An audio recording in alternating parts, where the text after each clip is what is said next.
SimulationXpress shares its material library with SolidWorks. That is, if you've assigned a material in the SolidWorks Feature Manager tree, it'll already be selected here in Xpress. If you want to change the material for the study, you can do so using this button here, or alternatively, you can always right-click on the part in the study tree and select Apply or Edit Material. This brings up the material library. For this design, I'll select AISI 1020 steel.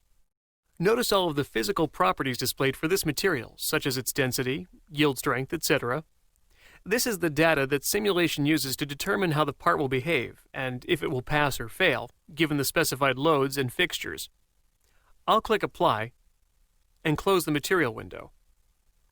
When I do, you can see the current material is set to AISI 1020, and the associated Young's modulus and yield strength is displayed. Also, notice in the simulation study tree that the material appears next to the name of the part. Notice that the material for the simulation can be set independently from the material of the actual part in the SolidWorks feature tree. One other side note about materials here. SimulationXpress will only provide meaningful results when using ductile materials, or materials that you would expect to fail by yielding as I have here. If your design requires brittle materials such as gray iron or ceramics, which you would expect to crack without yielding, or nonlinear materials such as rubber, then you must use the more complete analysis tool in SolidWorks Simulation. With the materials set, I'll click Next in the wizard to proceed.